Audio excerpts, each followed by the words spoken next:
네, 샬롬 여러분 반갑습니다. 네, 근데 오랜만에 뵙는 거였죠? 오랜만이죠? 왜 이렇게 오랜만이죠? 생각해보니까 그렇네요. 진짜 오랜만에 뵙네요. 네, 다들 이제 뜨거운 여름이 이제 지속이 되고 있습니다. 다들 건강 조심하시고 몸 조심하시고 체력 조심하시고 특별히 지금 저희가 국내 선교 준비 중이죠. 국내 선교 가는 준비 중에서 이제 기도와 저희의 준비도 필요하지만 체력 관리도 되게 필요한 것 같아요. 그래서 체력도 잘 관리하시고 몸이 지치고 이렇게 조금 꺾이면 기분도 그렇고 영적으로도 그렇고 조금 지치는 것 같습니다. 그래서 두 개 다 챙겨야 되는 게 우리 크리스찬이 아닌가라는 생각을 하게 됩니다. 우리 옆에 분에게 이렇게 인사 한번 하시겠습니다. 내가 당신의 힘이 되어 줄게요. 네. 네. 자, 무엇으로 힘이 되어 줄 수 있을까? 네. 기도와 따뜻한 말 한마디가 아닐까 싶습니다. 네, 그래서 더운 여름날 짜증나게 서로가 이렇게 하지 마시고 더 따뜻한 말과 기도로 같이 해주시면 감사하겠습니다. 네, 특별히 우리 목자님들, 마을장님들 말도 잘 들어주시고 우리 마을장님들 제발 목사 말 좀 잘 들어주시고 네. 차성 마을장님 아니 재채기 한 거예요. 재채기 한 겁니다. 네. 네. 네.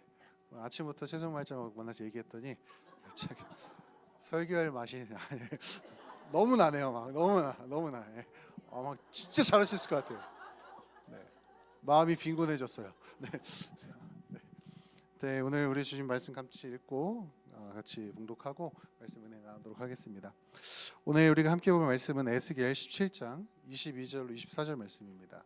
에스겔 17장 22절로 24절 말씀이고요. 우리 한 목소리로 함께 합독하도록 하겠습니다. 시작. 주 하나님이 말한다. 내가 백향목 끝에 돋은 가지를 꺾어다가 심겠다. 내가 그 나무의 맨 꼭대기에 돋은 어린 가지들 가운데서 연한 가지를 하나 꺾어다가 내가 직접 높이 우뚝 솟은 산 위에 심겠다. 이스라엘 높은 산 위에 내가 그 가지를 심어 놓으면 거기에서 가지가 뻗어나오고 열매를 맺으며 아름다운 백향목이 될 것이다. 그때에는 온갖 새들이 그 나무에 깃들고 온갖 날짐승들이 그 가지 끝에서 보금자리를 만들 것이다.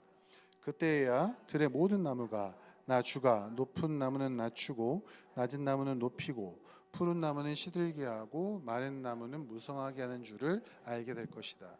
나 주가 말하였으니 내가 그대로 이루겠다. 여러분 1년의 반 이상이 지나갔습니다. 그죠? 혹시 2025년 시작하면서 다짐하고 내 인생에 좀 변화를 꿈꿔야겠다, 변화를 줘야겠다 하고 하셨던 일들을 잘 하고 계십니까?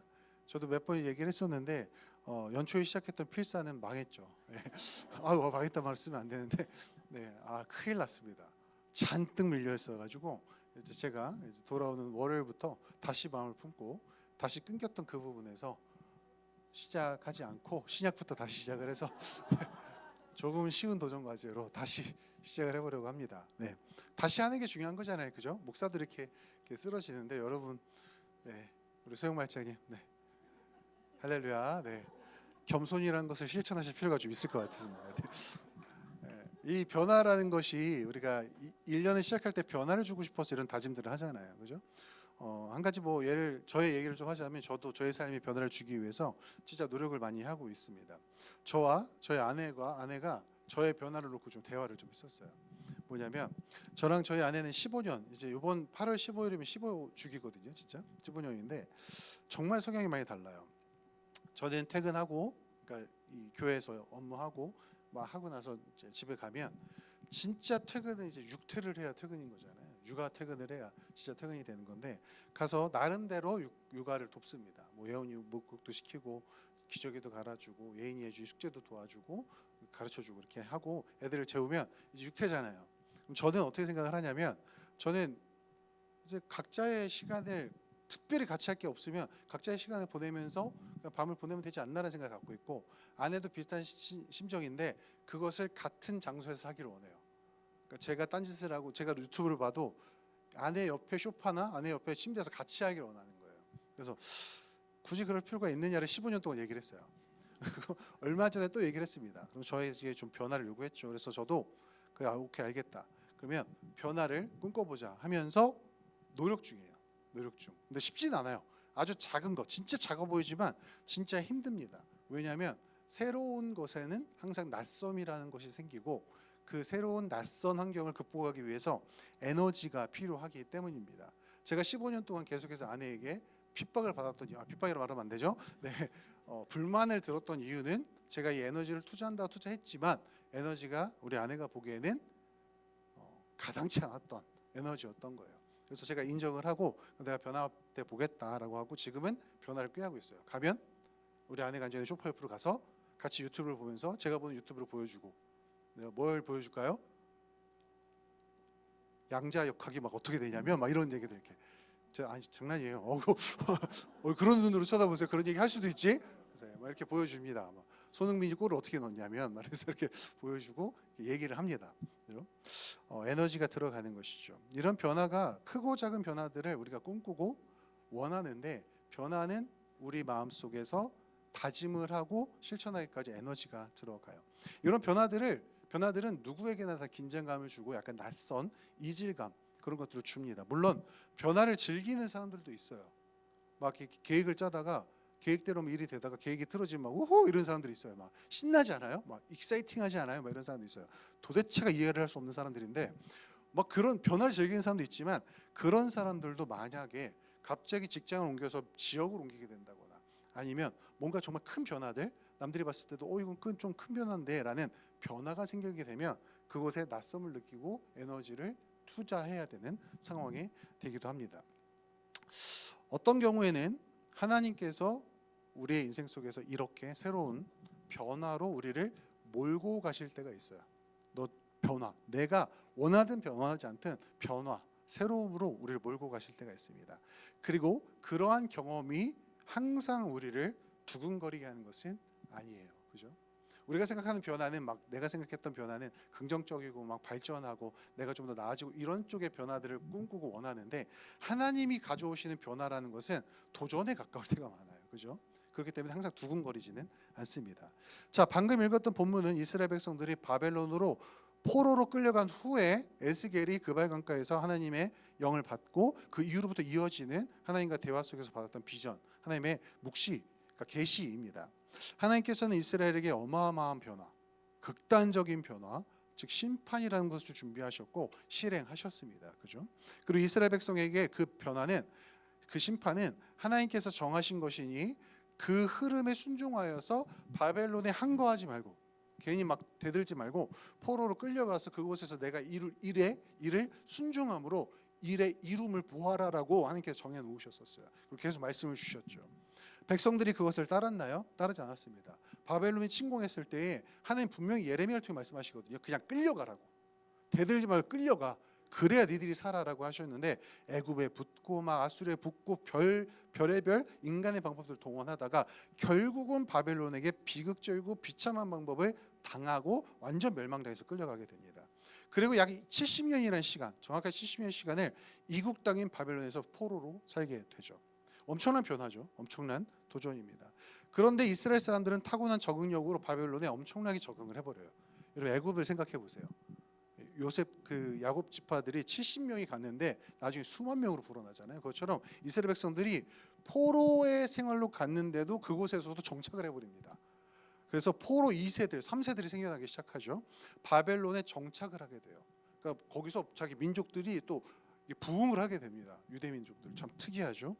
그런데 하나님의 뜻은 그들이 변화된 곳에 적응해서 그곳에 사는 것이 아니었어요. 또 다른 변화 속으로 그들을 인도하십니다. 그죠? 그 척박한 땅, 회당도 없고 하나님을 예비하기 위해서 목숨도 걸어야 하는 그 우상이 가득한 그 땅에서 하나님께서는 당신의 선택하신 백성들의 영혼을 정결하게 준비시키는 과정으로서 그 땅을 사용하신 것이지 그 땅에 살으라고 그곳을 사용하신 것은 아니죠. 다시 변화를 통해서 그들을 약속의 땅으로 인도해 내시는 계획을 가지고 계셨습니다. 그런 계획 속에서 에스겔에게 주신 말씀이 오늘 본문의 말씀입니다. 내가 포로로 보낼 건데 다시 회복시킬 거야 라는 약속을 주신 것이죠.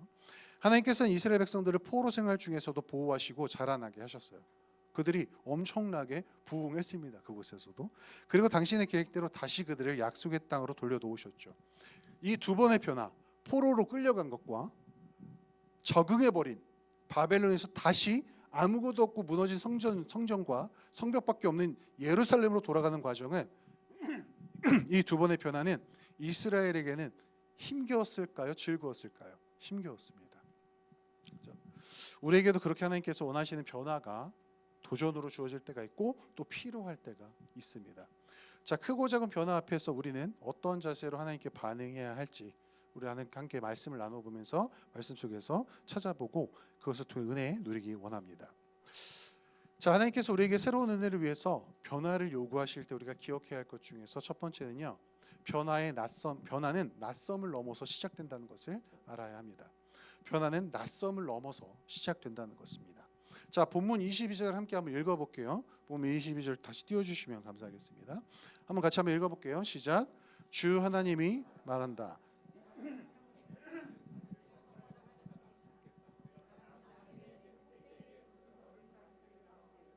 연한 가지를 하나 꺾어다가. 자, 이 말씀에서 우리가 상징적으로 이제 상징이잖아요. 상징적으로 알 수 있는 것은 하나님께서 바벨론 땅에서 당신의 목적과 뜻에 맞추어 새로운 가지들, 즉 새로운 세대들을 일으켜 세우실 것이라는 걸 알 수 있어요. 백해목 가지 위에 돋아난 새로운 가지라고 어린 가지라고 하니까요. 즉 하나님께서 이스라엘 백성을 포로로 끌려가게 하신 이유를 알고 그 마음이 하나님 앞에서 새로워진 세대들, 즉 하나님께서 다시 새롭게 하셔서 그 민족을 이끌어 가시려고 쓰시는 그 세대들이 그 어린 가지라는 상징으로 등장하고 있습니다. 그런데 조금 의아한 것이 있죠. 여러분, 한 나무에서 새싹, 즉 막 자라나기 시작한 어린 가지가 돋아난다면 상식적으로 여러분 잘 자라도록 보살펴주고 아껴주시겠어요? 아니면 꺾어버리시겠어요? 상식적으로 생각하면 잘 자라게 돌봐줘야죠. 이것이 또 자라려고 이렇게 새싹을 돋아나게 하고 새 가지가 돋아나는구나. 아이고 잘 자라라고 돌봐줘야 돼요. 그렇죠? 새싹을 짓밟지 말라는 소리도 있잖아요. 자라는 새싹 짓밟지 말아라라는 소리도 있잖아요. 그런데 본문에서 하나님께서 어떻게 행동하시죠? 반대로 행동하세요.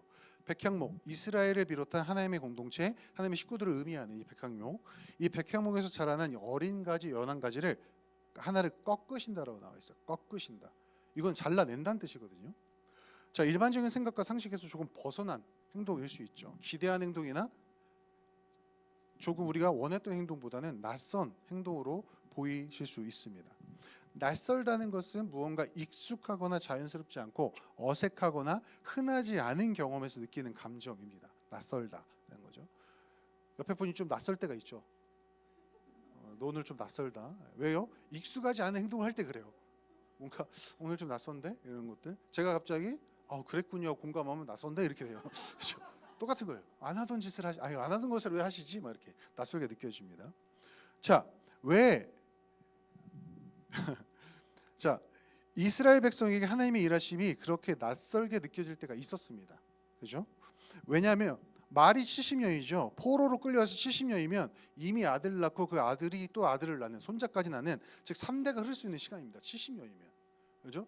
20대에 끌려가서 10년 뒤에 애를 낳으면, 그죠? 30에 애를 낳는 거잖아요. 그 애가 30이 돼서 애를 낳으면 겨우 40년을 넣었어요. 포로. 그죠? 그러면 그 애가 20살에 결혼해서 애 낳으면 아직 60년밖에 안 흘렀어요. 3대가 흘러갈 수 있는 시간이에요. 여러분, 말이 3대지 할아버지, 아버지, 아들 때 3대가 한 장소에 살았다는 생각을 해보세요. 어떨 것 같으세요? 완전히 정착하고 완전히 적응할 수 있는 시기입니다. 그렇죠? 이제 막 적응을 끝냈고 완전히 이제 여기가 이제 우리나라구나, 여기가 내가 살 곳이구나, 삶의 터전이구나라고 생각하는데 하나님이 또 낯설게 행동하시는 거예요. 포로로 끌려온 것도 낯선 환경이죠. 왜요? 우리 편이고 우리를 지켜주신다. 성전이 있으니까, 하나님의 임재를 뜻하는 성전이 있으니까 우리는 완전해라고 생각했는데 그 하나님이 완전히 버려버렸고 왜 하나님 아무것도 안 하세요라는 낯선 환경이었어요.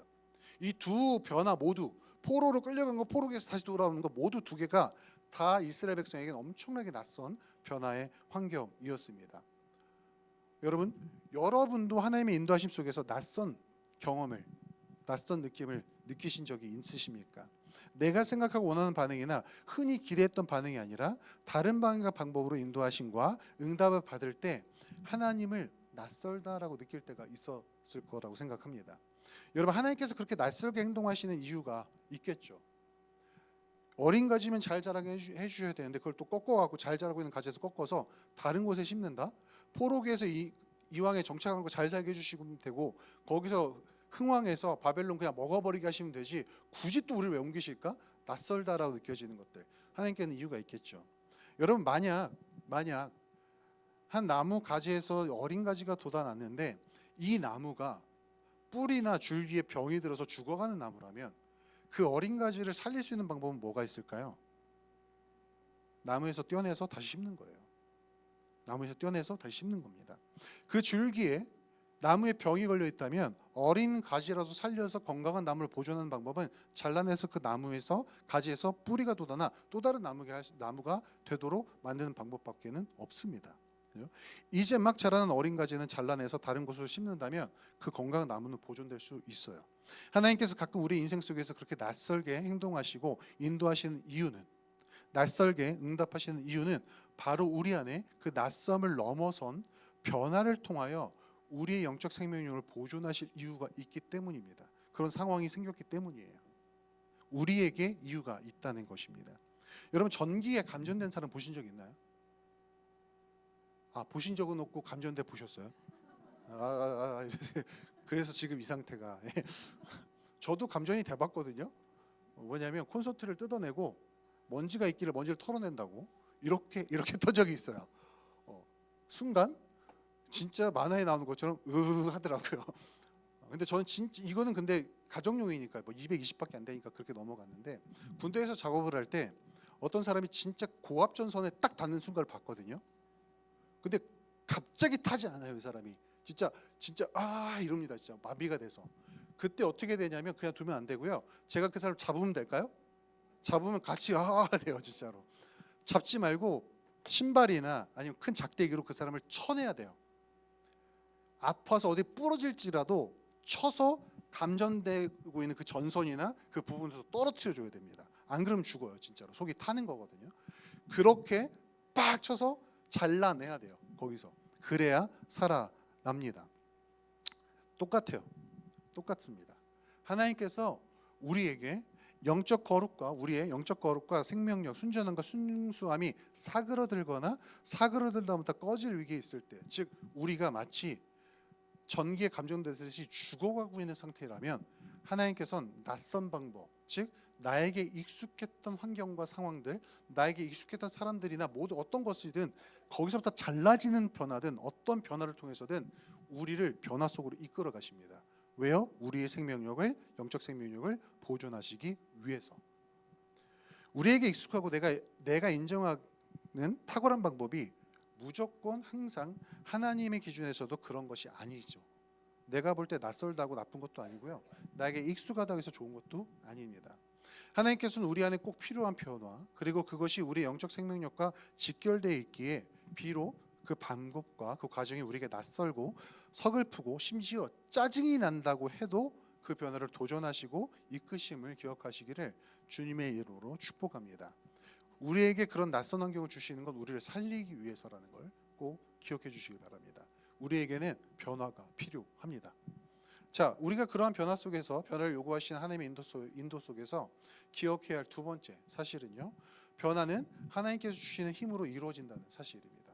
변화는 하나님께서 주시는 힘으로 이루어진다는 것입니다. 자, 본문 22절 마지막 부분부터 23절 한번 같이 읽어볼게요. 두 구절 다 띄워주시면 됩니다. 자, 마지막 부분 내가 직접부터 읽어볼게요. 시작. 내가 직접 높이 우뚝 솟은 산 위에 심겠다. 23절. 이스라엘의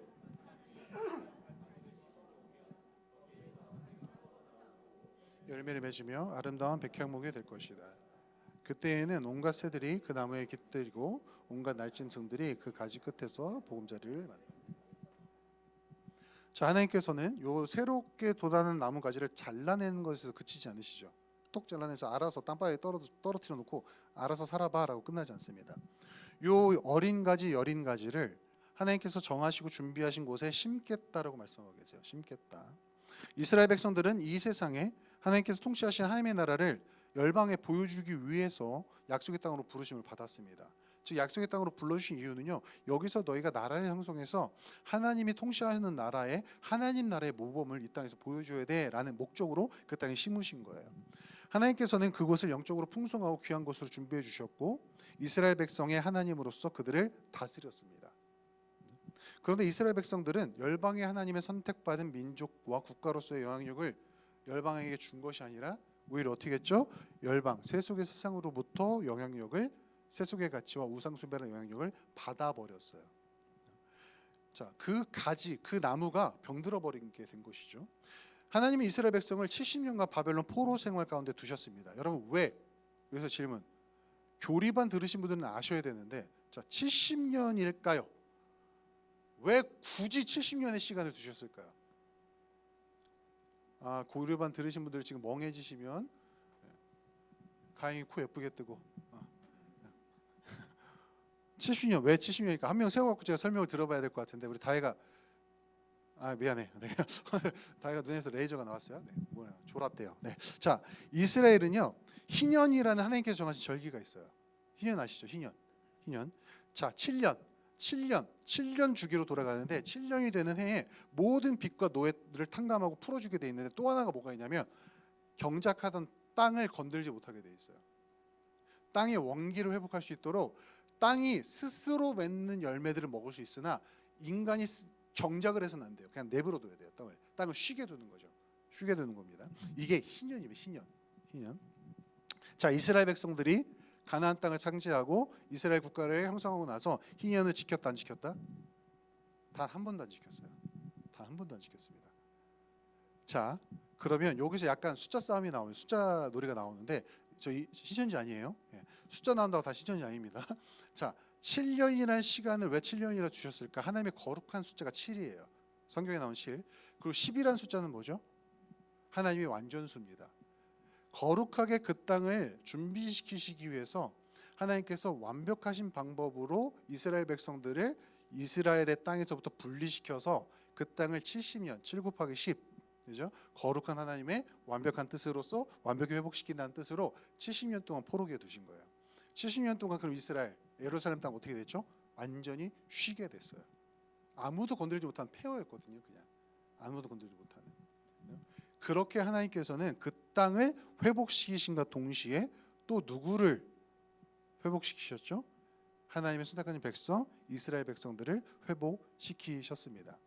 자, 오늘 본문의 말씀과 이 영적으로 상징이지만 오늘 본문의 말씀과 연결해 보면요, 실질적으로 하나님께서는 그 비옥한 땅에 다시 이스라엘 백성을 준비시켜 놓으신 그 예루살렘, 이스라엘 땅에 꺾은 어린 연한가지라는 이스라엘 백성을 다시 심을 것이라는 약속하시는 거예요. 내가 회복시킨 영적으로나 여러 가지로 비옥해진 그 땅에 다시 니들을 심겠다. 다시 갖다 심겠다 하신 거예요. 사랑하는 여러분, 한 가지를 꺾어서 땅에 심어서 그 가지로부터 뿌리가 나 땅에 자리 잡고 그 가지로부터 다른 장가지들이 자라나는데, 즉 그 가지가 나무가 되는 데는 정말 큰 힘과 시간이 필요합니다. 나무 스스로가 몸부림치면서 살아날 수 있을까요? 안 돼요. 이건 무조건 경작한 사람이 있어야 돼요. 하나님께서 요 짧은 거 내가 다시 심어서 그곳에서 자라나게 하겠다는 요 짧은 구절 안에 뭐를 내포하고 계시는 거냐면, 내가 직접 뿌리 날 수 있도록 습도도 조절하고 온도도 조절하고 내가 니들 돌볼 거야. 내가 들어가 있는 거예요. 하나님께서 직접 그 땅을 70년의 시간 동안 회복시키셨고 이스라엘이라는 백향목도 회복시켜서 여린가지 다시 나게 하셨잖아요. 그 여린가지를 다시 예루살렘 땅에 심어서 처음부터 끝까지 내가 책임지고 다시 나무로 만들어 줄 거야. 너희들은 따라오기만 해 라고 하나님께서 말씀하고 계시는 것입니다. 하나님께서는 그 나무가지를 심을 곳을 주의 깊게 찾아보셨고 이미 다시 준비하셨습니다. 그 가지를 심어서 습도와 온도를 조절해 가면서 그 가지로부터 뿌리가 돋아나도록 돌보실 것이라고 약속하시는 것입니다. 이른 비와 늦은 비를 주셔서 자리 잡게 하실 것이고 가지치기 등 깊은 사랑과 관심, 이 모든 걸 동원해서 가지가 나무가 될 수 있도록 돌봐서 결국 나무로 만들겠다.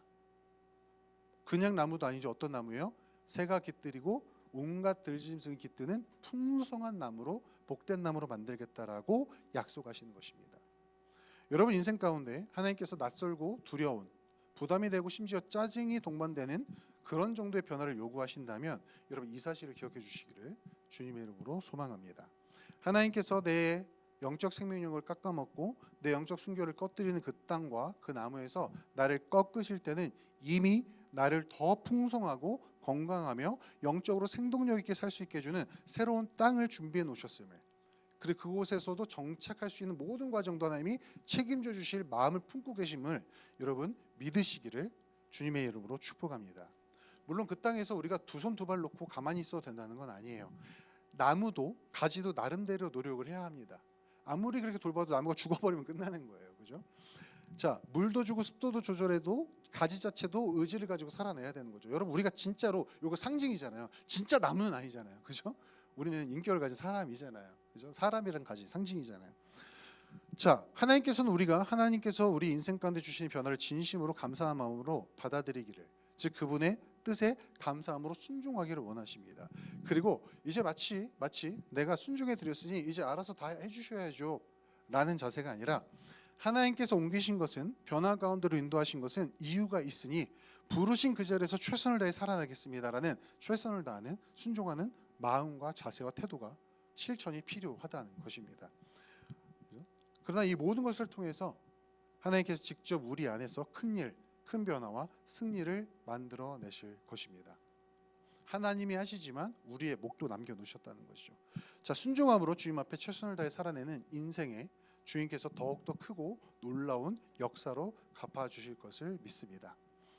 자, 마지막으로 우리의 인생의 변화 가운데 우리가 반드시 기억해야 할 마지막 사실은요, 셋째, 하나님께서 요구하시는 변화는 하나님께 영광, 우리에게는 기쁨이 된다는 것을 알아야 합니다. 하나님께서 변화를 주시고 그 변화를 통해서 하나님은 영광받기 원하시고 우리를 기쁨 가운데로 인도하기를 원하신다는 것이죠. 자, 본문 24절 본문 마지막 24절 한번 같이 한번 읽어볼까요? 그때야, 시작. 그때야 들의 모든 나무가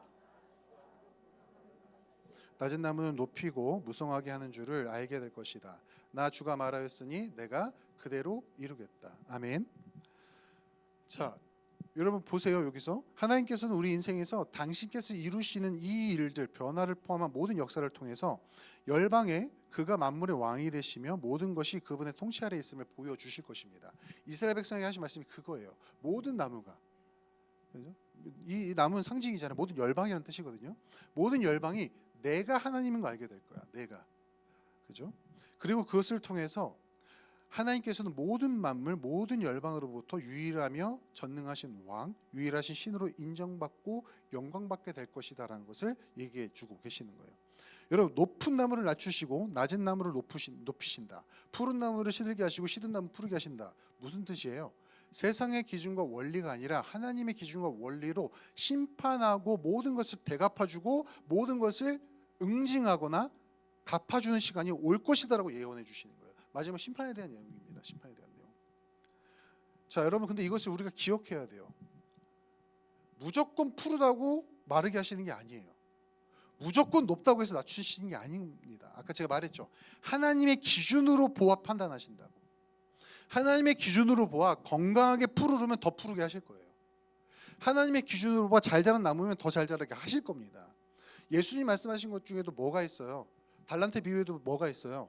5달란트 남긴 그 사람한테 1달란트 남긴 악한 중에 달란트를 더하여 주시잖아요. 우리 이거 기억해. 세상의 기준으로 이거 해석하면 안 됩니다. 무조건 높고 잘났다고 낮추시는 게 아니라는 거예요. 우리의 기준에서 행동하지 않으신다는 것이지, 하나님의 기준은 이 사람이 열심히 하나님 앞에서 선하게 했던 열심까지도 깎아내리는 기준이 아닙니다. 즉 말하면 인간이 말하는 결과의 평등 말하는 게 아니라고요. 절대 결과의 평등 아닙니다. 이거 오해하면 큰일 나요. 이 구절에서 뭐가 튀어나와요? 하나님께서는 사회주의자란 말이 여기서 튀어나와요. 모두 다 평등히 만든, 아니에요. 그 구절 아닙니다. 절대 아니에요. 하나님은요, 하나님의 기준으로 보아 거룩한 심판을 행하실 거예요. 그러니 우리는 남들과 비교하지 말라는 거예요. 자꾸 쟤 보고 쟤는 뭔데 저렇게 잘나서 이런 거 하지 말라는 거예요. 쟤보단 그래도 내가 나 이런 거 하지 말고 하나님의 기준에 내가 부합하여 잘 가고 있는가를 계속해서 봐야 할 줄 믿습니다. 자, 하나님께서는 우리 인생 가운데 역사하시며 우리의 동의나 우리의 찬성 등을 구하지 않으세요. 예를 들어 이거예요. 민정아, 내가 너의 역사, 너의 인생 가운데 이렇게 할 건데 동의하니? 이렇게 안 물어보세요, 하나님.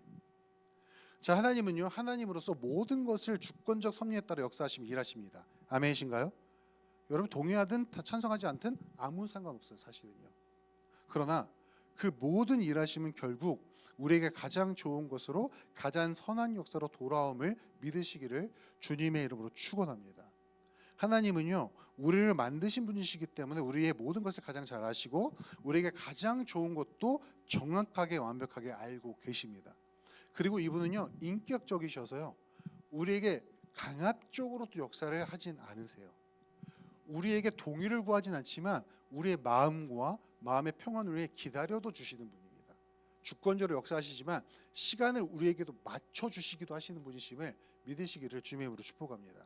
우리 하나님이 그렇게 막무가내는 아니라는 거예요. 막무가내는 아니십니다. 자, 그분께서 당신의 영광을 위해서 역사하시는 것, 그리고 그 일에 우리의 인생을 그 뜻에 따라 인도하시고 이끌어 가시는 것은 결국 우리에게 가장 좋은 것임을 믿으시기를 주님의 이름으로 축복합니다.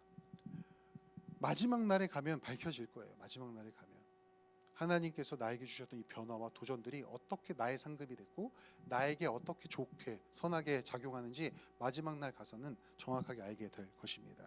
그리고 하나님께서는 그 모든 것을 주권적으로 결정하시고 일하실 수 있는 분임에도 불구하고 우리의 때를 기다려 주시기도 하시며 우리의 감정과 생각을 존중해 주시는 인격적이신 분이신 것을 또 믿으시기를 주님의 이름으로 축복합니다. 자, 섬세하시고요. 조금은 좀 상스러울 수 있어요. 근데 저는 이 단어밖에 생각이 안 나더라고요. 미치도록 풍성하고 미치도록 자상하다 라는 말밖에 생각이 안 났어요. 죄송해요. 더 좋은 표현 있으면 알려주십시오. 제가 상스러운 표현 안 쓰겠습니다.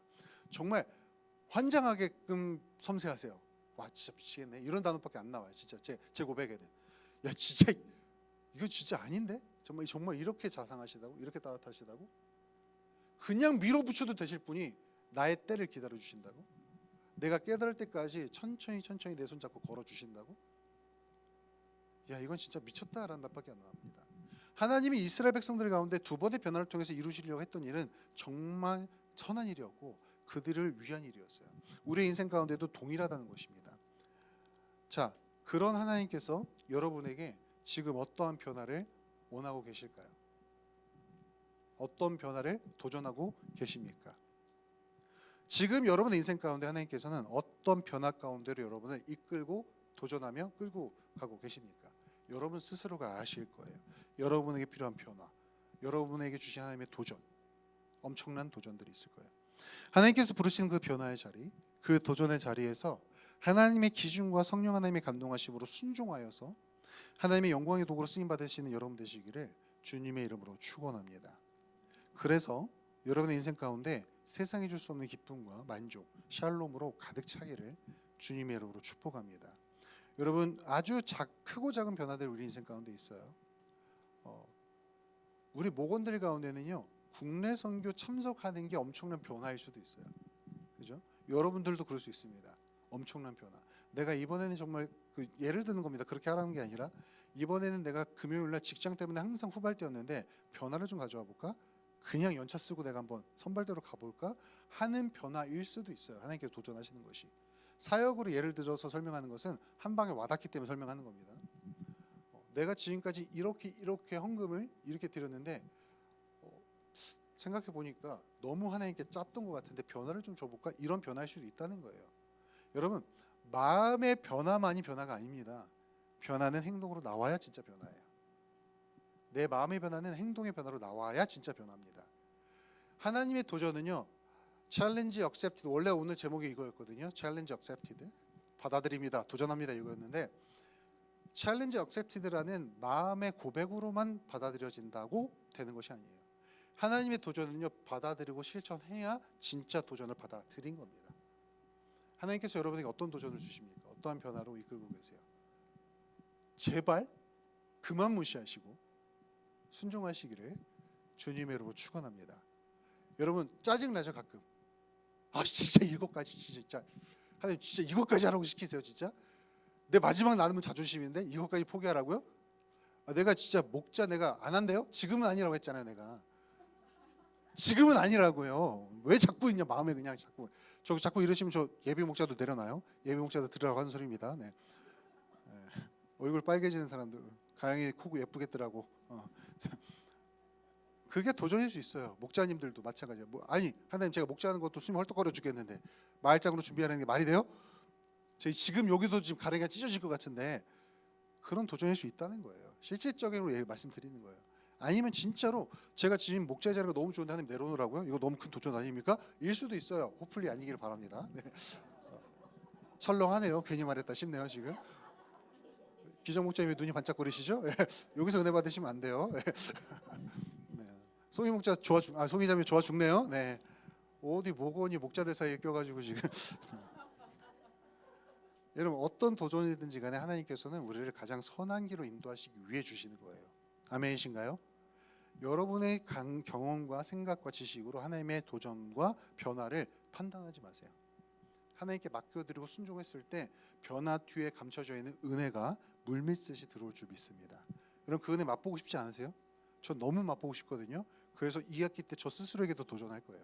엄청난 변화를 가져오려고 기도하고 있습니다. 저에게 변화가 온다는 건 마을장님들 긴장하시라는 소리죠. 네. 수민 마을장님 갑자기 또 11살 끝나고 내려놓으시면 안 돼요. 네. 불안해집니다, 막. 그렇죠?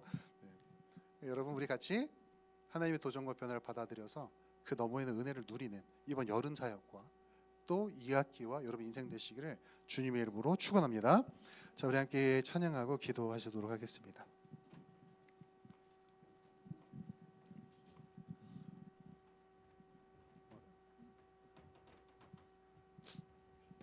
2023년이죠. 티리케를 갔었을 때 제가 그 일정이 제가 중간에 이제 생일이 껴 있었어요. 생일이 껴 있었고 한 번씩 다 들어보셨죠? 버스를 타고 가는데 제 생일날 버스 타고 가는데 하나님, 저 참 비가 좋은데 비 좀 내려주세요 라고 기도를 딱 끝나는 순간 창밖에 비가 후두두두 떨어지기 시작했어요. 그래서 이게 뭐지? 네, 그때 마음에 딱 감동이 뭐였냐면 내가 너한테 주는 작은 선물이야 라는 감동이었어요. 왜? 2023년 저한테 너무 힘든 한 해였거든요. 사역을, 그러니까 목사라는 직분 자체로 고민할 때였고 올해 끝으로 내려놔야겠다는 고민을 하고 있을 때였어요. 사실은 그러니까 하나님께서 엄청난 변화로서 저를 또 도전하셨을 때가 2023년이었고, 왜요?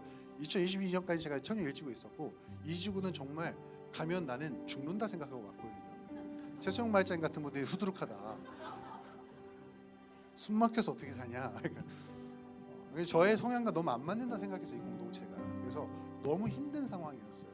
그런데 왔더니 우리 철빈이와 다들 봐서 알겠지만 이렇게 선교 가서 하나님이 아니야라는 걸 정확하게 인식해 주셨고, 제가 하나님 주신 도전을 챌린지 억셉티드 하나님 가볼게요. 주님 부르시니 선한 길에게 저 와봤더니 전 지금 누구보다 행복하거든요. 하나님이 등 떠밀지 않는 이상 떠나지 않겠다라고 지금 버티고 있어요. 조용주 목사님이 자꾸 딜을 하세요. 나랑 바꾸자. 내가 이 지구 갈 테니 너 대학 지구 와라. 절대 안 된다. 한 100억 주면 갈게요. 이러고 있어요. 제가 왜 그럴까요? 하나님의 은혜, 도전과 변화에 그 도전을 받아들였더니 그 너머에 있는 은혜를 발견한 거예요. 정말 심각하게 고민했었어요. 저 그때 그만해야겠다라는 생각도 했었어요. 근데 그때 이 찬양, 비 준비하신 찬양을 딱 들으면서 참 진짜 은혜가 거대한 게 아니라 이런 사소한 거죠. 하나님, 비 한 방울에도 눈물을 흘릴 수 있고 비 한 방울에도 주님 감사해요 할 수 있는 게 진짜 이게 은혜죠. 이게 은혜고 감사죠. 여러분, 너무 큰 은혜 구하지 마세요. 지나가다 풀 한 포기 보고 예뻐서 감동받아도 그것도 은혜예요. 지나가다 하늘을 봤는데 와 더워 죽겠는데 하늘은 이 와중에 왜 이렇게 예뻐? 그것도 은혜예요. 그죠? 하나님은요 어떠한 변화 속에서든 우리 가운데 은혜의 샘물을 끊지 않으십니다. 항상 흘려보내주시는 믿습니다. 우리 찬양으로 주님 앞에 고백해 올려드리면서 하나님, 제 인생 속에는 이른 비와 늦은 비 같은 주의 은혜가 필요합니다. 촉촉하게 항상 내 심령 가운데 부어주십시오. 그래야 제가 변화에 도전할 수도 있고 주님의 도전에 순종할 수도 있는 마음의 여유가 생길 것 같아요. 하나님, 제 안에도 주님의 은혜의 비를 부어주십시오 라는 그 고백으로 이렇게 찬양하며 주님 앞에 나아가도록 하겠습니다.